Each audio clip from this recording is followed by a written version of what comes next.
हाँ भाई दोस्तों, नमस्कार, सबको प्रणाम, सबको राधे राधे। और एक बार जो है आप सभी का फिर से इस ऑनलाइन डिजिटल प्लेटफॉर्म पर हार्दिक स्वागत और अभिनंदन है।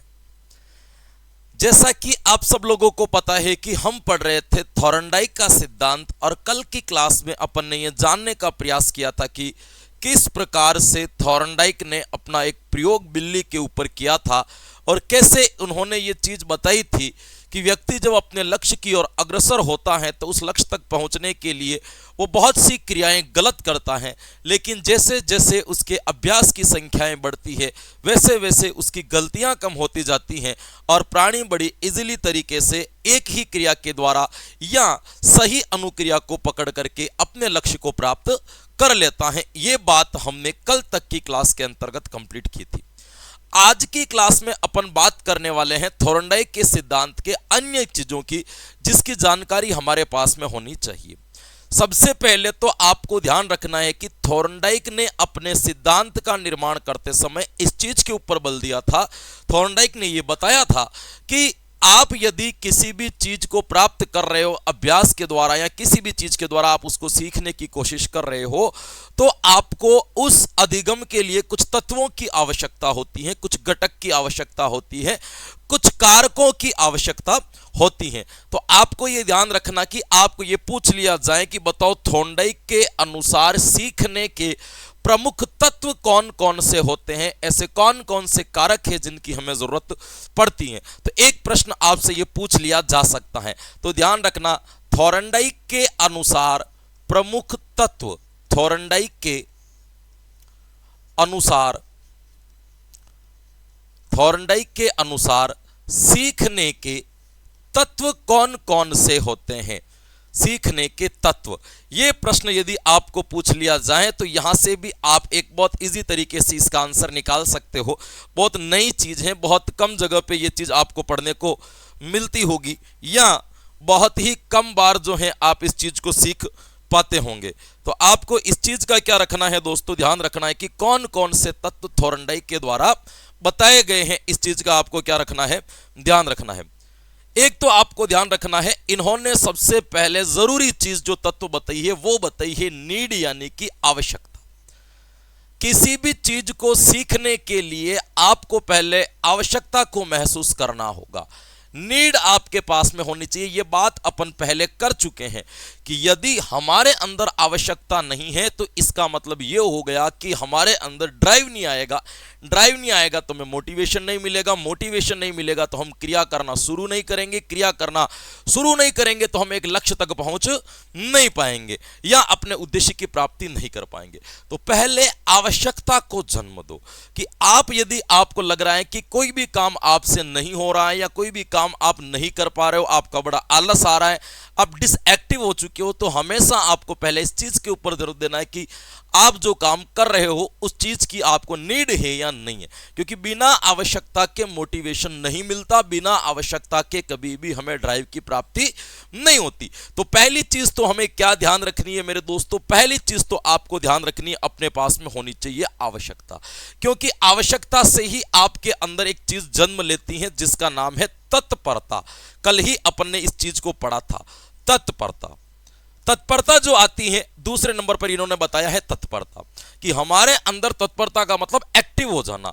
आप कभी भी किसी भी काम के लिए एक्टिव तभी हो सकते हो जब आपको उस चीज की आवश्यकता हो, है ना। यह लाइन बिल्कुल सही है कि आवश्यकता आविष्कार की जननी है। इसका मतलब यह है कि आपको यदि किसी चीज की जरूरत है तो आप उस जरूरत को पूरा करने के लिए किसी भी हद तक जा सकते हो। कितना भी कठिन से कठिन प्रयास हो, उस प्रयास को भी आप परिणाम के अंदर बदल सकते हो यदि आपके अंदर नीड है। तो ध्यान रखिएगा, पहला तत्व जो बताया था वो कौन सा बताया था मेरे दोस्तों, पहला तत्व बताया था आवश्यकता, और दूसरा तत्व कौन सा हो जाएगा मेरे दोस्तों, तत्परता। तीसरा तत्व इन्होंने बताया है मेरे दोस्तों आपके अभ्यास, कि आपके अंदर तत्परता तो है, एक्टिव तो है, लेकिन आपके अंदर अभ्यास नहीं है, प्रैक्टिस नहीं है, तब भी आप किसी भी चीज को नहीं सीख सकते हो। आप एक्टिव तो हैं, लेकिन एक्टिव के साथ साथ में हमें प्रैक्टिस चाहिए होती है। केवल सक्रिय होना ही काफी नहीं हो जाता है कि हाँ आपको आवश्यकता तो है कि मुझे नौकरी चाहिए, आप तत्पर भी हो कि मैं नौकरी प्राप्त करना चाहता हूं, लेकिन वो अभ्यास तो मांगेगा, प्रैक्टिस तो मांगेगा। यदि आपको प्रैक्टिस नहीं है तो आप उस तक नहीं जा सकते हो। और चौथे नंबर पर इन्होंने बताया था मेरे दोस्तों प्रोत्साहन। भाई क्या बताया था? प्रोत्साहन। प्रोत्साहन का मतलब क्या होता है? एक तरीके से पुनर्बलन समझ लो कि व्यक्ति जब भी अभ्यास करता है तो वो एक छोटे छोटी उपलब्धियों को प्राप्त करता है, छोटे छोटे उद्देश्यों को प्राप्त करता है। एक बड़े लक्ष्य तक जाने के लिए हमें छोटे छोटे उद्देश्य तय करने होते हैं।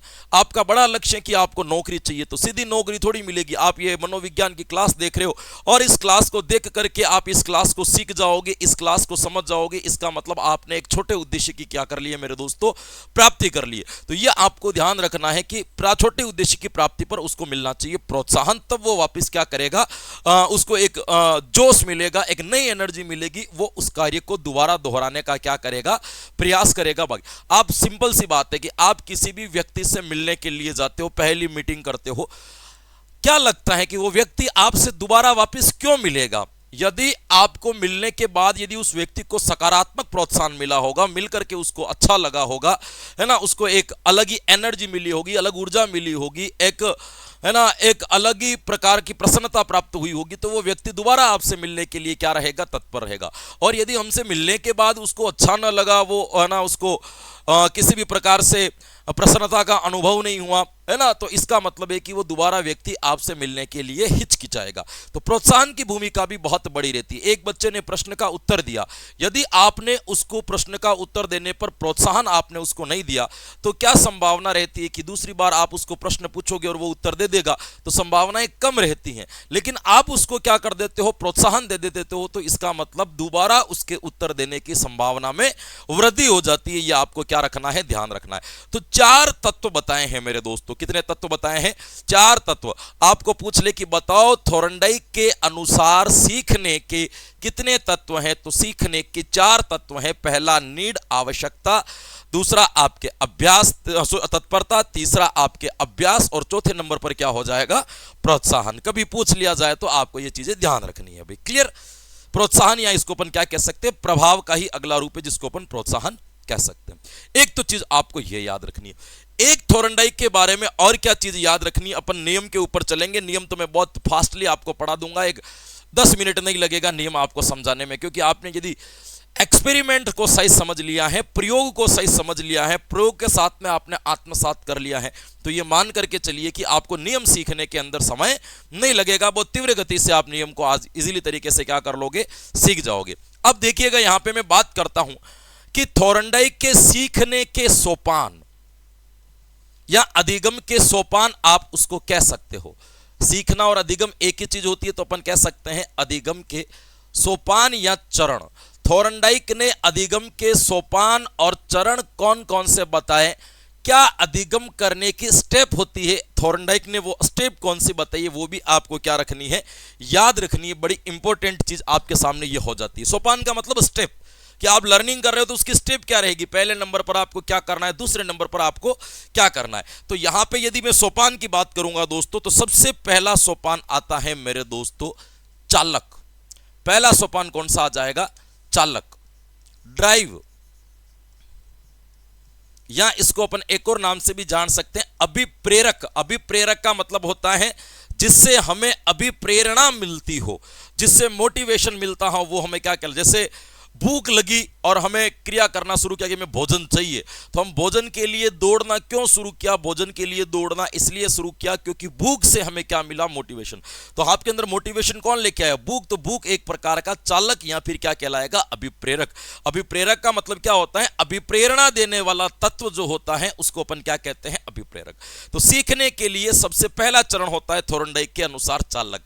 यानी कि थॉर्नडाइक ये मानता है कि यदि किसी व्यक्ति के अंदर ड्राइव नहीं है तो इसका मतलब वो गति नहीं कर पाएगा। उसको यदि गति करवानी है तो ड्राइव पैदा करना पड़ेगा, आवश्यकता पैदा करनी पड़ेगी। बिना आवश्यकता के व्यक्ति कुछ भी नहीं करता। इसीलिए तो ये लाइन बनी है मेरे दोस्तों कि जो ताकत अभावों में होती है वो ताकत सुविधाओं में नहीं होती है।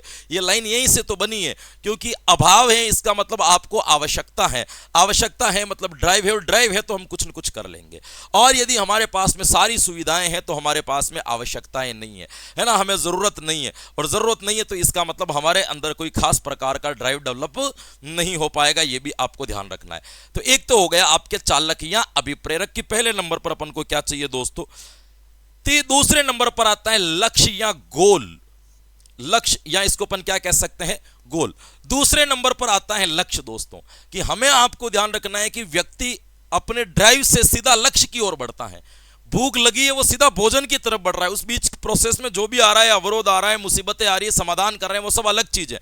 आपको नौकरी की जरूरत है, आपको सीधी रीट एग्जाम क्वालिफाई करना है, सेकंड ग्रेड निकालना, ये नजर आ रहा है। उसके बीच की सारी प्रोसेस वो गौण है, मुख्य उद्देश्य वो है, आप जो कुछ भी कर रहे हो उसके लिए कर रहे हो। तो इसका मतलब ड्राइव और लक्ष्य दोनों का आपस में गहरा संबंध है।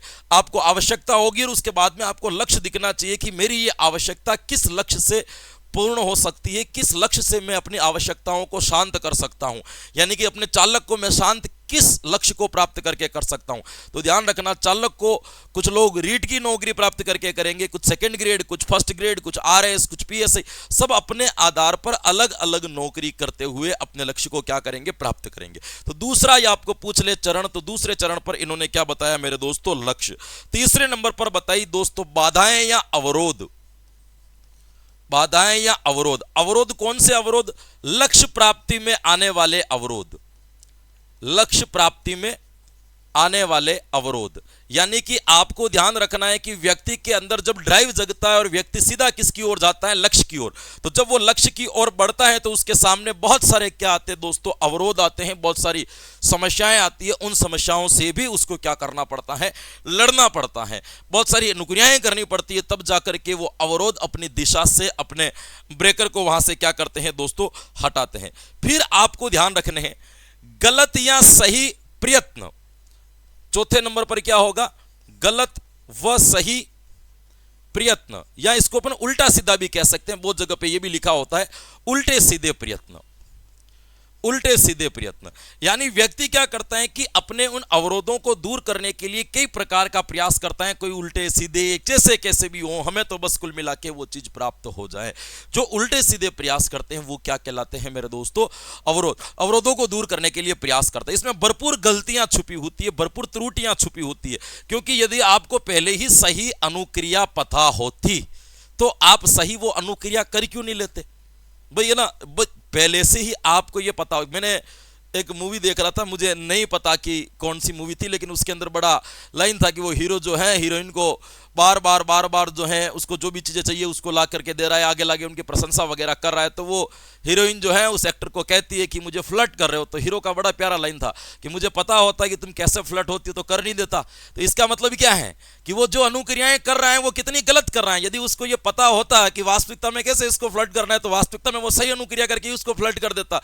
लेकिन वो अवरोध को दूर कर रहा है तो उसमें कुछ गलत भी हो सकता है, कुछ सही भी हो सकता है। जो सही होगी वो प्रभाव छोड़ेगी, वो गलत होगी उसको वो त्यागता हुआ चला जाएगा। तो उल्टे सीधे प्रयास भी यहां पे क्या किए जाते हैं दोस्तों? किया जाता है। तो चौथे नंबर पर आप क्या याद रखोगे? गलत या सही किए जाने वाले प्रयास, ये आपको ध्यान रखना है। फिर पांचवें नंबर पर आता है दोस्तों संयोगवश सफलता। भाग्य से मिलती है संयोगवश सफलता। एक आध बार ऐसा कभी होगा कि उस लड़की के चेहरे पे स्माइल आ गई होगी, बेचारा कुछ भी गलती करके प्रयास कर रहा है तो एक आध बार ऐसा हुआ होगा कि उसके चेहरे पर स्माइल, तो ये संयोगवश एक सफलता मिल गई। वो खूब प्रयास कर रहा है उसको प्रसन्न करने का, एक आध बार ऐसा हुआ कि उसके चेहरे पर उसने प्रसन्नताएं देखी। वो संयोगवश है कि एक आध चीज सही हो गई होगी, है ना। बिल्ली का संयोगवश लीवर पर पांव चला गया, अनुक्रिया तो कर रही थी उल्टी सीधी, संयोगवश पांव लग गया, दरवाजा खुल गया और क्या प्राप्त कर लिया? अपने लक्ष्य को प्राप्त कर लिया। ये आपको क्या रखना है? ध्यान रखना है। तो 5वें नंबर पर क्या प्राप्ति होती है मेरे दोस्तों, तो ध्यान रखना 5वें नंबर पर प्राप्त होती है दोस्तों ये। फिर बार बार उसको संयोगवश नहीं प्राप्त होती है। जब उसको संयोगवश प्राप्त होती है तो वो क्या करता है, सही अनुक्रिया का चुनाव करने का प्रयास करता है कि आखिर में इसको ये प्रसन्नता प्राप्त हुई है ना। तो बिल्ली ने भी ये सोचा कि मैंने ये पांव लीवर पर रखा, कैसे लगा, तो वो सही अनुक्रिया को पहचानती है। तो अंत में जाकर के वो क्या कर लेती दोस्तों, सही क्रिया का चुनाव। जितनी भी गलत क्रियाएं होती है उसको वो क्या कर लेती है, त्याग कर लेती है और एक क्रिया का चयन कर लेती है कि बस हाँ ये एक क्रिया है जिसके माध्यम से मैं लीवर तक पहुंच सकता हूं, ये एक क्रिया है जिसके माध्यम से मैं सफलता को प्राप्त कर सकता हूं। तो 6ठे नंबर पर वो क्या करता है मेरे दोस्तों, सही क्रिया का क्या कर लेता है दोस्तों, चुनाव कर लेता है। और अंत में जाकर के उस क्रिया में क्या आ जाती है मेरे दोस्तों, अस्थिरता आ जाती है। अस्थिरता का मतलब क्या हो गया कि वो उस क्रिया को लॉक कर देता है। बिल्ली उस क्रिया को लॉक कर देती है, बस यही क्रिया है जिससे लीवर पर पांव दबेगा। अब अस्थिर हो गई, रोज वही क्रिया करेगी, लीवर पर पांव दबाएगी, दरवाजा खुल जाएगा। उस हीरो ने भी ये सोचा होगा कैसे ये खुश होती है, एक संयोगवश सफलता मिली, उसने दूसरी बार संयोगवश मिली तो फिर उसको पता लगा लिया कि ये कैसे प्रसन्न रहती है, फिर वो अस्थिर हो गया। अब उसके सामने वो वही गतिविधि करेगा जिससे व्यक्ति क्या हो जाता है दोस्तों, प्रसन्न हो जाता है। ये आपको क्या रखना है, ध्यान रखना है। तो ये सारी चीजें प्लान्ड होती है। कभी भी जीवन में इस चीज को ध्यान नहीं रखिएगा कि बहुत बार ऐसा होता है कि हम बड़े भावुक लोग हैं, कोई भी व्यक्ति आपके लिए कुछ भी कर रहा है या आपको अच्छा लगे वैसा ही कर रहा है, या वो जो कर रहा है वो आपको अच्छा ही लग रहा है, बुरा लग ही नहीं रहा है, तो जरूरी नहीं है कि वो आपकी खुशी के लिए ऐसा कर रहा है। हो सकता है कि उसने वो नक्श पकड़ लिया है ना, वो नब्ज पकड़ ली है कि किस तरीके से जो है इसको प्रसन्न होते हैं, तो वो बार बार आपको प्रसन्न करने के लिए ऐसी क्रियाएं कर रहा है। तो जरूरी नहीं है कि ये सब संयोगवश हो या मन से की जाए, कुछ प्लान्ड होती है जो पहले से ही प्रिपेयर होती है। एक सही क्रिया का चुनाव कर लिया, ये करो सबसे बेस्ट है। तो हमेशा इस चीज का ध्यान रखिएगा। फिर एक अस्थिरता आ जाती है। ये इनके चरण कहलाते हैं कि सबसे पहले हमें किस चीज की जरूरत होती है, चालक या अभिप्रेरक की जरूरत होती है एक। फिर उसके बाद में आता है लक्ष्य। फिर लक्ष्य को प्राप्त करने के लिए कई प्रकार के अवरोध आते हैं, वो अवरोध को दूर करने के लिए कई प्रकार की गलत और सही अनुक्रियाएं करता है। उसमें एकाध बार उसको संयोगवश सफलता हाथ में लगती है, फिर वो एक सही अनुक्रिया का चयन कर लेता है, सारी गलत क्रियाओं का त्याग कर लेता है और फिर उसके अंदर क्या लेकर के आ जाता है, अस्थिरता या निश्चितता लेकर के आ जाता है कि अब इसको नहीं बदलना है, इससे मैं अपने लक्ष्य को प्राप्त कर लूंगा। ये आपके थोरनडाइक के सिद्धांत के क्या कहलाते हैं मेरे दोस्तों, ये आपके थोरनडाइक के सिद्धांत के चरण कहलाते हैं। क्लियर है ना। अब पढ़ते हैं इनके नियम। ये कुछ नई चीजें थी जो मुझे बतानी जरूरी थी तो मैंने बता दिया आपको। चलिएगा अब अपन बात करते हैं नियम की। देखिए थोरनडाइक ने अपने सिद्धांत के अंदर, अपने इसके अंदर टोटल कितने नियम दिए थे पहले इसको समझ लो। 3 तो इनके थे दोस्तों मुख्य नियम। 3 तो कितने थे इनके मुख्य नियम, और आपके 5 जो थे वो इनके थे गौण नियम। गौण का मतलब ये जरूरी नहीं है सीखने के। उन्होंने टोटल कितने 8 नियम बताए, उसमें से 5 तो इंपॉर्टेंट, उसमें से 3 तो इंपॉर्टेंट है कि ये तो चाहिए चाहिए। 5 इसने गौण बताए जो जरूरी नहीं है, या इन 3 के साथ ही वो अपने आप रन करते हैं, अलग से उनके लिए कुछ करना नहीं पड़ता है। तो सबसे पहले अपन बात करते हैं कि थोरनडाइक के 3 मुख्य नियम कौन कौन से हैं। तो आपको मैंने कल ही 3 मुख्य नियम आपको मैंने बता दिया था। पहला नियम मैंने आपको बता दिया था तत्परता का नियम। भाई कौन सा नियम बताया था आपके, तत्परता का नियम। दूसरा कौन सा होता है मेरे दोस्तों, तो दूसरा होता है आपके अभ्यास का नियम। तीसरा कौन सा होता है दोस्तों, तो तीसरा मैंने बता दिया आपके प्रभाव का नियम। ये तीनों नियम तो हो गए आपके मुख्य। गौण नियम कितने हैं दोस्तों, तो गौण नियम टोटल 5 है। पहला आता है आपके आंशिक क्रिया का नियम। क्या आता है मेरे दोस्तों, आंशिक क्रिया का नियम। दूसरा जो आता है वो कौन सा आता है मेरे दोस्तों, दूसरा जो आता है उसका नाम है आपके बहुक्रिया का नियम। ये आपको क्या रखना है, ध्यान रखना है। एक तो होगी आपकी आंशिक क्रिया और दूसरी जो होगी वो कौन सी हो जाएगी मेरे दोस्तों, बहुक्रिया हो जाएगी। ये भी आपको क्या रखना है, ध्यान रखना है। तीसरे नंबर पर आ जाता है आपके मनोवृत्ति का नियम। कौन सा नियम आ जाता है दोस्तों, मनोवृत्ति का नियम। चौथे नंबर पर आ जाता है आपके सादृश्यता का नियम, सादृश्यता का नियम। और अंतिम नंबर पर आ जाता है आपके 5वां साहचर्यता का नियम। तो टोटल नियम कितने हो गए मेरे दोस्तों? 5 नियम तो हो गए आपके गौण और 3 नियम क्या हो गए आपके मुख्य। ये आपको क्या रखना है, ध्यान रखना है। तो यहां आपको यह पता होना चाहिए कि गौण नियम कितने होते हैं? 5, आंशिक क्रिया का नियम, बहुक्रिया का नियम, मनोवृत्ति का नियम, सादृश्यता का नियम और साचर्यता का नियम। सादृश्यता है ना, ध्यान रखना, मैंने थोड़ा सा रुको सही कर देता हूं इसको। सादृश्यता का नियम, सादृश्यता का नियम, ये आपको क्या रखना है, ध्यान रखना है। दृश्यता का नियम, ये 5 हो गए। अब एक एक नियम को पढ़ लेते, पहले मुख्य नियम को पढ़ लेते, फिर गौण नियम को पढ़ लेते। क्लियर? तो हेडिंग लगा देना आप भी मुख्य नियम, और मुख्य नियम में सबसे पहला नियम लगा देना तत्परता का नियम। कुछ नहीं पढ़ना, देखो 2-2 मिनट में आपके क्लियर हो जाएंगे। क्या कहता है तत्परता का नियम? तत्परता का नियम यह कहता है कि थॉर्नडाइक ये कहता है कि तत्परता चालक की वजह से आ जाती है। थॉर्नडाइक ये कहता है कि किसी भी बालक को यदि अधिगम करवाना है, किसी भी बालक को यदि लर्न करवाना है, तो बहुत जरूरी है कि वो बालक तत्पर होना चाहिए, क्योंकि तत्पर बालक को ही मन से सिखाया जा सकता है। यदि कोई बालक तत्पर नहीं है और उसे अपन जबरदस्ती सिखाने का प्रयास कर रहे हैं दोस्तों, तो उसके अंदर खीज उत्पन्न होती है। और जब बालक तत्पर हो और जब उसको सिखाया जाता है तो उसको संतुष्टि की प्राप्ति होती है। जैसे मैं एक सिंपल तरीका बताऊं, शिक्षक का पढ़ाने का मन है पर बालक के पढ़ने का मन नहीं है। अब शिक्षक यदि जबरदस्ती पढ़ाएगा तो बालक में क्या उत्पन्न होगी, खींच उत्पन्न होगी, और खींच उत्पन्न होगी तो मतलब बालक सही तरीके से लर्न नहीं कर पाएगा। क्लियर? अब एक कंडीशन और भी है, बालक का पढ़ने का मन है पर शिक्षक के पढ़ाने का मन नहीं है, आज नहीं पढ़ेंगे, तभी बच्चे को खींच उत्पन्न होगी। बालक तत्पर है और हम क्रिया नहीं कर रहे हैं, तो इसका मतलब बालक के अंदर क्या होगी, खींच उत्पन्न होगी। बालक भी सीखना चाह रहा है, शिक्षक भी सिखाना चाह रहा है, अब उनको क्या प्राप्ति होगी मेरे दोस्तों, संतुष्टि की प्राप्ति होगी। यह आपको ध्यान रखना।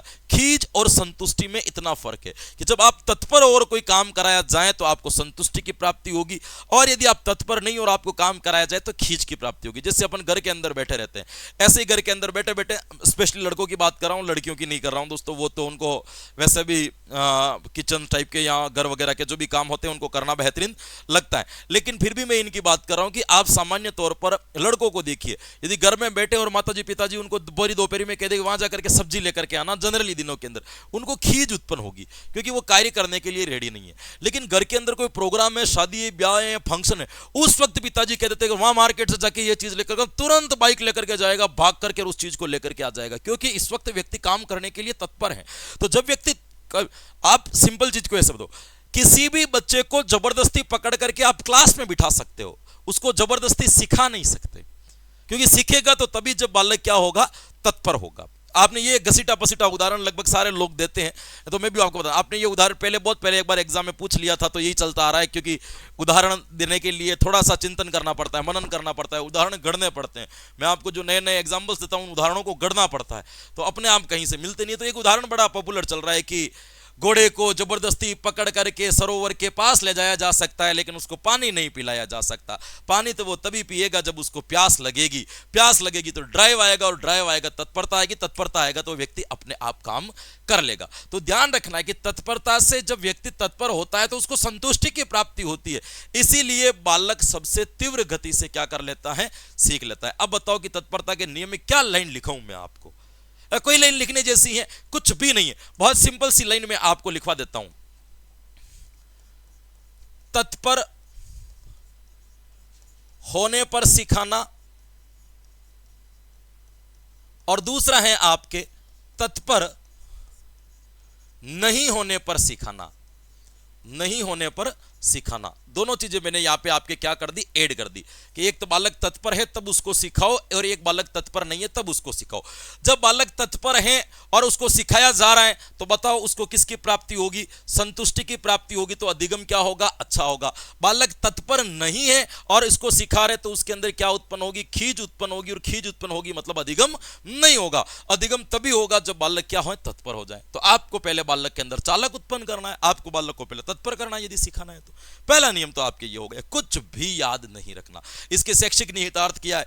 बालक को पढ़ाने से पहले शिक्षक को देख लेना चाहिए कि बालक पढ़ने के लिए तत्पर है कि नहीं है। नहीं है तो उसको तत्पर करो। तत्पर करने के तरीके हैं, इंटरेस्ट के अकॉर्डिंग काम करो, कुछ अभिरुचि के अकॉर्डिंग काम करो, कुछ कहानियां सुनाओ, कुछ कविताएं सुनाओ, धीरे धीरे उनको पढ़ने के लिए क्या कर लो, तैयार कर लो, एक माहौल बना करके उनको रेडी कर दो। तो ऐसा नहीं है कि तत्पर व्यक्ति अपने आप होगा, उसको तत्पर किया भी जा सकता है यदि व्यक्ति के अंदर मनोवैज्ञानिक ज्ञान है तो मनोविज्ञान के तरीके से उसको एक्टिव किया जा सकता है। जैसे कोई भी हमारे पास में भी कई बार आते हैं कंसल्टेशन काउंसलिंग वाले, आप सब लोगों को पता है कि मैं साइको समाधान रिसर्च सेंटर वगैरह चलाता हूं, तो वहां पे कई बार लोग अपनी समस्याएं लेकर के कंसल्टेशन काउंसलिंग जीवन में समस्याएं लेकर के आते हैं। तो हम ज्यादा उनके पास में कुछ नहीं करते, उनको तत्पर कर देते हैं, उनको पॉजिटिव कर देते हैं। तो व्यक्ति जब तत्पर हो गया, चालक आ गया, ड्राइव आ गया, जीवन के प्रति चालक, मुझे जीना है, बस चालक आ गया, तो व्यक्ति अपने आप आगे निकल जाएगा, सारे डिप्रेशन, तनाव, टेंशन, स्ट्रेस खत्म हो जाएंगे। लेकिन जिसके अंदर जीवन जीने की उमंग ही खत्म हो गई हो, उसको तत्पर कैसे किया जाए? तो इनका काम यही है। तो जिस बार हम कर सकते तो आप बच्चों को भी कर सकते, तो तत्पर किया जा सकता है। इस चीज का भी आपको ध्यान रखना है। दूसरा नियम जो आता है मेरे दोस्तों, वो आता है आपके अभ्यास का नियम। क्या आता है मेरे दोस्तों? अभ्यास का नियम। थॉर्नडाइक का ऐसा मानना है कि यदि कोई बालक किसी भी अधिगम को अभ्यास के द्वारा सीखता है तो वो अधिगम अस्थायी हो जाता है। भाई क्या हो जाता है दोस्तों? अभ्यास के द्वारा यदि आप किसी भी चीज को सीख रहे हो तो आपका अधिगम क्या हो जाएगा? अस्थायी हो जाएगा। ये आपको ध्यान रखना है। ये कहता है कोई भी चीज आपने प्रैक्टिस से कोई चीज सीखी है तो वो आपके जीवन में परमानेंटली सेव हो जाएगी। लेकिन थॉर्नडाइक को लगा कि ये कहीं ना कहीं गलत है, क्योंकि ऐसा नहीं होता है। कई बार हमने ऐसी चीजें हैं जो जीवन में बड़े अभ्यास के साथ में सीखी है, लेकिन फिर भी धीरे धीरे भूलते चले जाते। जैसे हम जब 9वीं 8वीं 9वीं 10वीं में पढ़ते थे तो हमें 25-25 तक पहाड़े याद होते थे, 30-30 तक पहाड़े याद होते थे। हमने अभ्यास से वो पहाड़े सीखे, लेकिन आज वो पहाड़े याद नहीं है। यदि अभ्यास के द्वारा अस्थायी होता तो वो हम भूलते क्यों? हमने विद्यालय में कितनी प्रार्थनाएं बोली है, 12-12 साल तक हमने प्रार्थनाओं का अभ्यास किया, लेकिन आज हमें पूरी की पूरी प्रार्थनाएं पूछो तो एक भी याद नहीं है। हमने संस्कृत के कितने श्लोक रट रट करके अभ्यास के द्वारा याद किए, प्रैक्टिस कर करके याद किए, आज वो याद नहीं है। तो इसके पीछे कारण तो थॉर्नडाइक ने इसको थोड़ा सा आगे जाकर के संशोधन किया। इस अभ्यास के नियम को क्या किया? संशोधित किया। संशोधित करके इसका एक नया नाम दे दिया, जिसका नाम था उपयोग व अनुपयोग का नियम। उपयोग व अनुपयोग का नियम, या प्रयोग या अनुप्रयोग का नियम भी इसको कहते हैं। उपयोग व अनुपयोग का नियम, इसी का एक नया नाम दे दिया। अब थॉर्नडाइक ने इसने यह कह दिया कि कोई भी चीज यदि आपने अभ्यास के द्वारा सीखी है और सीखने के बाद भी वो यदि आपके जीवन में उपयोग में आ रही है तो वो अस्थायी बनी हुई रहेगी। और यदि आपने उसका उपयोग करना बंद कर दिया तो वो धीरे धीरे क्या होती चली जाएगी? कमजोर, समाप्त नहीं होगी। कि समाप्त कैसे हो सकती है? अधिगम का मतलब ही अस्थायी परिवर्तन है, वह समाप्त नहीं हो सकती। ध्यान रखना, कमजोर हो जाएगी। भूले क्यों? अधिगम तो पढ़ रहे हैं, और अधिगम में पहले दिन ही तो अपन ने पढ़ा था कि अधिगम का मतलब है अस्थायी परिवर्तन, और अस्थायी परिवर्तन है तो इसका मतलब ये परिवर्तन जो आ गया वो अस्थायी रहेगा लेकिन कमजोर। जैसे आपने तैरना सीखा, यदि आपके तैरना सीखा और आपके उपयोग में आप हफ्ते में 2-3 बार तैरने के लिए जा रहे हो तो आपके तैरने का अभ्यास बहुत अच्छा हो जाएगा। लेकिन 10 साल तक आपने उसका उपयोग ही नहीं किया, आपने तैरे ही नहीं, तो आप तैरना भूल नहीं जाओगे। पानी में कूदोगे तो बाहर तो निकल जाओगे, लेकिन हाँ, पहले जितना तेज दूर तैर करके जितने दूर जा पाते थे अब उतने दूर नहीं जा पाओगे, क्योंकि अभ्यास की कमी हो गई। तो इसका प्रभाव धीरे धीरे क्या हो गया? थोड़ा सा कम हो गया। तो ये उपयोग और अनुपयोग का नियम है कि सीखी गई चीज का यदि उपयोग करेंगे तो वो अस्थायी बनी हुई रहेगी, और यदि वो उपयोग में नहीं आ रही है तो वो धीरे धीरे क्या होती चली जाएगी? कमजोर होती चली जाएगी, समाप्त नहीं होगी। ये आपको क्या रखना है? ध्यान रखना है। क्लियर? तो दूसरा नियम कौन सा क्लियर हो गया? अभ्यास का नियम। कुछ नहीं लिखना होता है इनके अंदर, ये नियम करके पता नहीं शिक्षक इनको इतना लंबा लंबा क्यों घसीटते हैं। कुछ भी इनके अंदर याद करने जैसा नहीं है, एक लाइन से पूरा याद आ रहा है। बताओ तीसरा नियम कौन सा पढ़ा था अपन ने? प्रभाव का नियम। प्रभाव क्या कहता है कि कोई भी व्यक्ति कोई अनुक्रिया कर रहा है, यदि उसको अनुक्रिया करने के पश्चात सकारात्मक दिया जाए, सकारात्मकता मिले, यानी कि उसको पुरस्कार दिया जाए, प्रशंसा की जाए अनुक्रिया के बाद, तो व्यक्ति उस अनुक्रिया को क्या करता है? दोहराता है। लेकिन उसको दंडित कर दिया जाए तो वो उस अनुक्रिया को नहीं दोहराता है। जैसे देखिएगा, एक बच्चे ने कोई अनुक्रिया की, अनुक्रिया गलती से गलत हो गई, कोई बच्चा सीखने के लिए कोई प्रयास कर रहा है ना, एक जोड़ करके ले आया और उससे कोई जोड़ गलत हो गई, तो आपने क्या किया? उसको थप्पड़ मार दिए थे कि जोड़ कर रहा है। तो जरूरी नहीं है कि थप्पड़ मार दी तो वो कल अनुक्रिया नहीं दोहराएगा, हो सकता है कि थप्पड़ के डर से अनुक्रिया बढ़ा भी दे।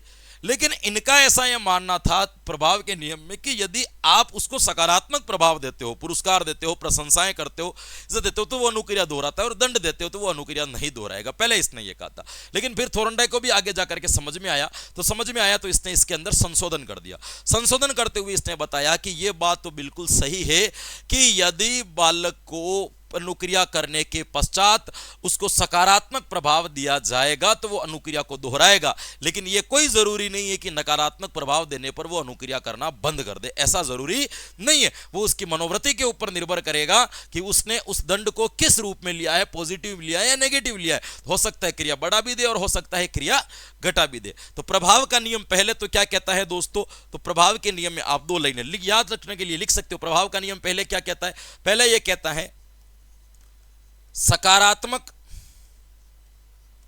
प्रभाव पर क्या करता है, अनुक्रिया दोहराता है, वापस अनुक्रिया करेगा। दूसरा क्या बताया इन्होंने, नकारात्मक प्रभाव पर अनुक्रिया बंद कर देता है। फिर इसके अंदर इन्होंने क्या कर दिया, एक संशोधन कर दिया। फिर इसके अंदर क्या कर दिया इन्होंने, एक संशोधन कर दिया। क्या संशोधन कर दिया, संशोधन यह कर दिया कि सकारात्मक प्रभाव दोगे तो अनुक्रिया बढ़ेगी, अनुक्रिया क्या होगी, बढ़ेगी। दूसरा क्या किया इन्होंने, नकारात्मक प्रभाव दोगे कोई जरूरी नहीं है कि अनुक्रिया बंद हो जाए, कोई जरूरी नहीं है कि अनुक्रिया बंद हो जाए, ऐसा कोई संभावना नहीं कि अनुक्रिया बंद हो सकता है कि अनुक्रिया बढ़ भी जाए। ये आपके इनके संशोधन का नियम था। तो ये तो हो गए आपके 3 मुख्य नियम। कौन कौन से हो गए मेरे दोस्तों, तीनों मुख्य नियम कौन कौन से बताओगे, तो तीनों मुख्य नियम में याद रखना है। मैंने आपको अभ्यास का नियम बता दिया, तत्परता का बता दिया और प्रभाव का नियम बता दिया। देखो कितना सिंपल तरीके से मैं नियम को खत्म कर रहा हूं। कंसेप्ट क्लियर होने चाहिए, कोई याद नहीं करना है। क्या याद करोगे मुझे बताओ, कोई लाइनें नहीं रटनी है आपको समझ में आनी चाहिए कि मूल चीज क्या है। फैक्ट वाले प्रश्न नहीं आते, उदाहरण वाले प्रश्न आते हैं, तो उदाहरण वाले प्रश्नों को सोल्व करना है तो फिर अपन इतना क्या सोचेंगे। अब देखिए अपन पढ़ते हैं गौण नियम। भाई क्या पढ़ते हैं दोस्तों, गौण नियम। गौण नियम में सबसे पहले आता है आपके आंशिक क्रिया का नियम। आंशिक क्रिया का नियम, देखिए आंशिक क्रिया का नियम क्या कहता है। कोई भी प्राणी यदि अधिगम कर रहा है तो आपको पता है कि अवरोधों को दूर करने के लिए अनुक्रियाएं जो करेगा वो क्या करेगा, उल्टी सीधी करेगा या सही गलत करेगा। तो जब कोई भी प्राणी अपने अवरोधों को दूर कर रहा होता है तो अवरोधों को दूर करते समय उसको 2 प्रकार की अनुक्रियाएं करनी पड़ती है। एक अनुक्रियाएं कहलाती है संगत और दूसरी जो कहलाती है वो क्या कहलाती है, असंगत। असंगत या असंगत का मतलब क्या होता है समझ लीजिए। संगत अनुक्रियाएं वो जो सही अनुक्रिया के चयन करने में मदद करें। असंगत अनुक्रियाएं वो जिनको सही अनुक्रिया से कोई लेना देना नहीं हो। जैसे देखिएगा अपन ने कल बिल्ली का प्रयोग पढ़ा था बक्से के अंदर। बिल्ली मान लीजिए यहां पे कोई अनुक्रिया कर रही है, तो बिल्ली क्या कर रही है कि भोजन के लिए अपने इस जो सलाखें बनी हुई इनके बीच में से मुंह बाहर निकाल रही है, बाहर निकालने के लिए। ये असंगत अनुक्रिया, इससे लीवर तक पहुंचने में कोई मदद नहीं मिलेगी। लेकिन बिल्ली चल करके यहां तक गई, फिर चल करके यहां तक आई, इसको अपन क्या कहेंगे, संगत अनुक्रिया, क्योंकि ये आपके मूल लक्ष्य तक जाने में क्या कर रही है, मदद कर रही है। तो जब प्राणी 2 प्रकार की क्रिया करता है, संगत और क्या करता है, असंगत, तो फिर आप व्यक्ति सही अनुक्रिया का चयन कैसे करता है, वो क्या करता है कि धीरे धीरे आगे जाकर के असंगत का क्या करता जाता है, त्याग करता जाता है और संगत क्रियाओं का चयन करते करते क्या करता है दोस्तों, आगे बढ़ते हुए जाता है और क्या कर लेता है, आपके सही क्रिया का चयन कर लेता है। यानी कि आपको ध्यान रखना है कि हम उन क्रियाओं को तो याद रखते हैं जो जरूरी है, जो असंगत है उसको क्या कर जाते हैं, भूल जाते हैं। गणित का सवाल सोल्व कर रहे हो तो जो उस स्टेप में जो क्रियाएं जरूरी होगी वो अपन को याद रहेगी, उसके बीच में कई प्रकार की हम काट पास करते हैं उसको भूल जाते हैं कि हमने कौन सी काट पास की है। ये कहलाता है आपके आंशिक क्रिया का नियम कि प्राणी अपने लक्ष्य तक पहुंचने में संगत और असंगत 2 प्रकार की क्रियाएं करता है, असंगत का त्याग करता है और संगत क्रिया के माध्यम से सही अनुक्रिया का क्या कर लेता है, चयन कर लेता है। क्लियर, यह आंशिक क्रिया का नियम, कोई टफ नहीं है, कोई मुश्किल नहीं है। दूसरा देखो आप, दूसरा इसके अंदर क्या है, एक आता है आपके इसके अंदर बहुक्रिया का नियम। बहुक्रिया का नियम, बहुक्रिया का नियम क्या कहता है कि प्राणी अपने लक्ष्य तक पहुंचने के लिए कई प्रकार की क्रियाएं करता है, बहु क्रियाएं करता है। उसमें से धीरे धीरे गलत क्रिया जितनी भी होती है सबको त्याग देता है और एक सही अनुक्रिया को याद रखता है ना। इसमें तो ध्यान रखना, पहले संगत को याद रखता है, संगत संगत संगत करते हुए सही अनुक्रिया तक पहुंचता है। बहु के अंदर बहुत सारी अनुक्रियाएं करता है, संगत को ही हम गलत ही मानते हैं, सही तो नहीं थी, है ना। संगत अनुक्रिया होगी उसको भी मानेंगे तो क्या गलत ही मानेंगे। तो बहु अनुक्रिया का नियम कहलाता है कि प्राणी अपने लक्ष्य तक पहुंचने के लिए पहले कई प्रकार की क्रियाएं करता है, उसमें अधिकांश गलत होती है, वो सारी गलत अनुक्रियाओं को त्याग देता है और केवल किसको याद रखता है, सही अनुक्रिया को याद रखता है, जिसको अपन क्या कहते हैं, अस्थिरता। तो बहु अनुक्रिया का मतलब क्या हो गया, कई क्रियाओं में से सही अनुक्रिया का चयन करना, कई क्रियाओं में से सही अनुक्रिया का चयन, सही अनुक्रिया का चयन। बताओ इसके अंदर क्या लाइन आपको समझ में नहीं आई है, दोनों नियम के अंदर कितना सिंपल सा नियम है।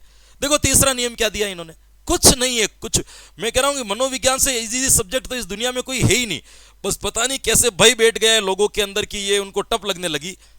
एक आता है आपके मनोवृत्ति का नियम। कौन सा नियम आता है मेरे दोस्तों, मनोवृत्ति का नियम। बताओ मनोवृत्ति का मतलब क्या होता है, मन की वृत्ति।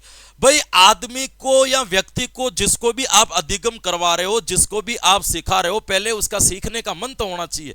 यदि उसका सीखने का मन होगा तो वो सीख जाएगा, और उसके सीखने का मन नहीं होगा तो वो किसी भी कंडीशन पर नहीं सीखेगा। तो यहां आपको ये चीज ध्यान रखनी, मनोवृत्ति का मतलब मन होना चाहिए, और मनोवृत्ति और तत्परता दोनों एक है।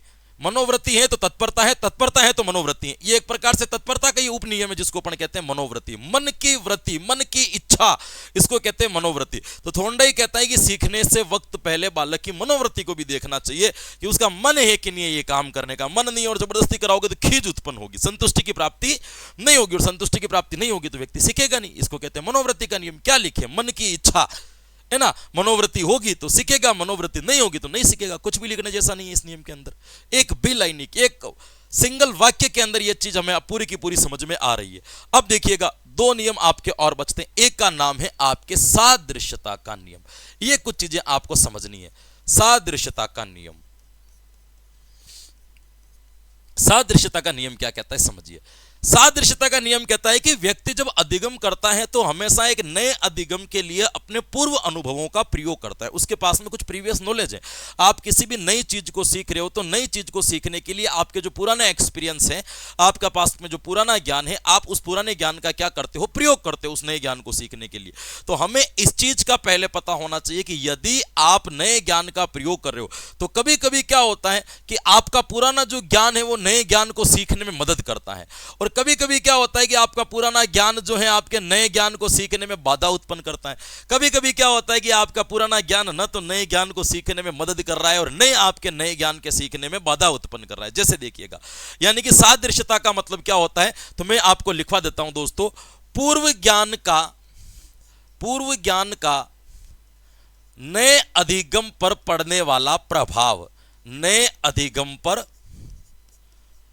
पड़ने वाला प्रभाव, कि आपके जो प्रीवियस नॉलेज है उसका आपके सीखने के ऊपर कितना प्रभाव पड़ेगा। यह प्रभाव तीन प्रकार के होते हैं।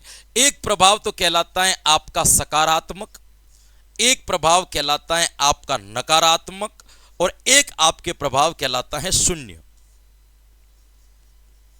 एक तो क्या कहलाएगा, सकारात्मक, एक क्या कहलाएगा, नकारात्मक, और एक क्या कहलाएगा, शून्य। अब इनको समझो क्या होता है कि जब आपका पुराना ज्ञान आपके नए ज्ञान को सीखने में मदद कर रहा है ना, तब तो आपको उसको कहना है कि ये एक प्रकार का सकारात्मक ज्ञान है। जैसे आपको संस्कृत की व्याकरण आती है, अब आप हिंदी की व्याकरण सीख रहे हो, तो संस्कृत की व्याकरण आपके हिंदी की व्याकरण को सिखाने में क्या करेगी, मदद ही करेगी, क्योंकि मिलते जुलते चैप्टर। तो इसका मतलब ये क्या हो रहा है, आपके सकारात्मक सादृश्यता होगी।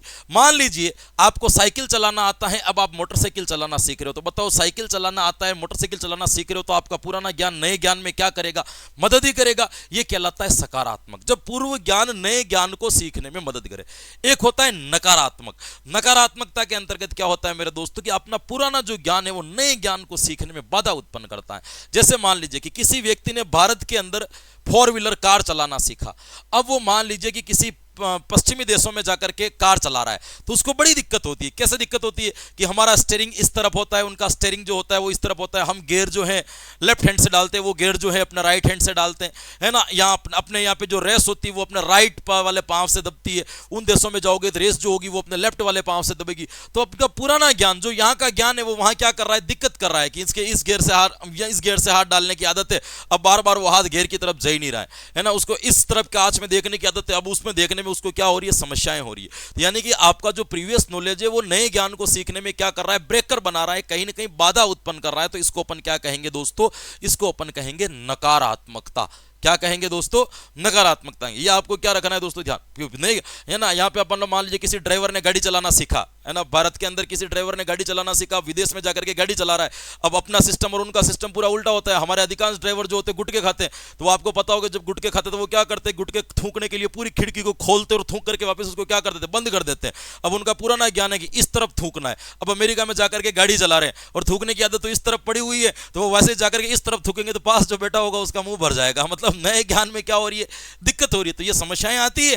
तो जब आपको ये पूर्व ज्ञान नए ज्ञान को बाधा उत्पन्न करता है तो उसको अपन क्या कहते हैं, नकारात्मकता कहते हैं। शून्य का मतलब न बाधा उत्पन्न कर रहा है, न क्या कर रहा है, मदद कर रहा है। जैसे मान लीजिए कि हिंदी सीखने के बाद आप जर्मन सीख रहे हो, कोई लेना देना नहीं है जर्मन का और हिंदी का, तो न तो वो बाधा उत्पन्न करेगी और नहीं वो क्या करेगी, उसके अंदर आपकी मदद करेगी। क्लियर। तो सकारात्मकता का मतलब क्या होता है, जब पूर्व ज्ञान सहयोग दे या जब पूर्व ज्ञान से सहयोग प्राप्त हो, तब तो वो क्या कहलाएगा मेरे दोस्तों, तब तो वो कहलाएगा सकारात्मक सादृश्यता। नकारात्मक का मतलब जब पूर्व ज्ञान से बाधा उत्पन्न